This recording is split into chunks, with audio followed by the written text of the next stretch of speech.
Hello friends, welcome to our channel इतिहास हमारी नजर से।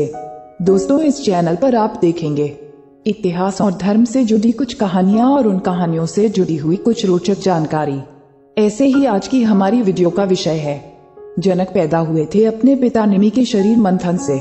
यह धर्म ग्रंथों में वर्णित सृष्टि के 3 अद्भुत मंथन आप में अधिकतर पाठक देवताओं और दानवों द्वारा किए गए समुद्र मंथन के बारे में जानते हैं, लेकिन हमारे धर्म ग्रंथों में इसके अलावा भी अन्य मंथन का वर्णन है। आज हम आपको 3 ऐसे ही मंथन की कहानियां बता रहे हैं। ये 3 मंथन इस प्रकार है: ऋणिक सागर मंथन 2, राजा निमि के शरीर का मंथन 3, क्षीर सरोवर का मंथन। सागर मंथन, जैसा कि हम सभी जानते हैं कि देवों और असुरों के बीच सागर मंथन हुआ।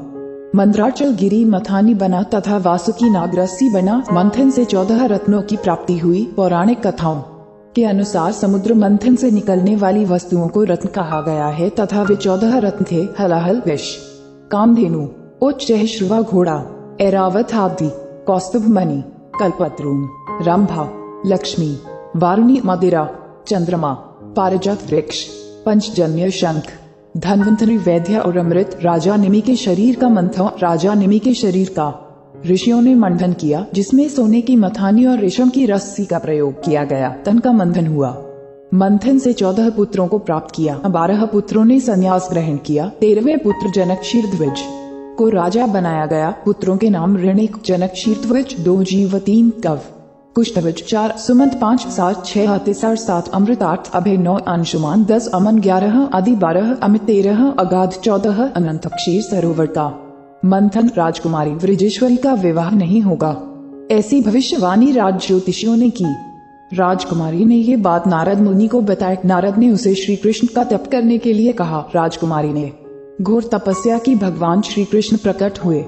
भगवान श्री कृष्ण ने वृजेश्वरी के साथ मिलकर क्षीर सरोवर का मंथन किया, जिसमें काठ की मथानी और सुन की रस्सी का प्रयोग किया। मंथन से 14 पुरुषों की उत्पत्ति हुई, जिसके साथ वृजेश्वरी का विवाह हुआ। 14 पुरुषों के नाम कृष्णेश्वर, पिंगल, कनक, पार्थ, उदधि, बिंदु, अचल, शूरपाणी, सूरसेन, संदल, सौरभ, सारंग, साज, गोविंद। विवाह होने के बाद ब्रजेश्वरी ने श्री कृष्ण से विनती की और कहा, है प्रभु, आपकी कृपा से मुझे 14 पति तो प्राप्त हो गए, लेकिन समाज क्या सोचेगा? संसार की नजर मुझ पर होगी, लोग मुझे ताना मारेंगे, इस संसार में मैं कैसे जीऊंगी? श्री कृष्ण ने ब्रजेश्वरी पर कृपा की। 14 पुरुषों को एक शरीर में समाहित कर दिया, जो कृष्णेश्वर के नाम से जाना गया। एक शरीर में 14 आत्माओं ने वास किया। शरीर एक आत्माएं 14 श्री कृष्णाय गोविंदाय बलभद्राय वासुदेवाय पर काया प्रवेशाय नमो नमः।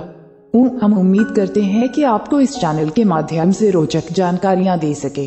आप अपने सुझाव हमें कमेंट में भेजिए, और अगर आप किसी कहानी या तथ्य के बारे में जानकारी चाहते हैं तो वो भी हमें कमेंट बॉक्स में भेजिए और हमारे चैनल को सब्सक्राइब करें। धन्यवाद।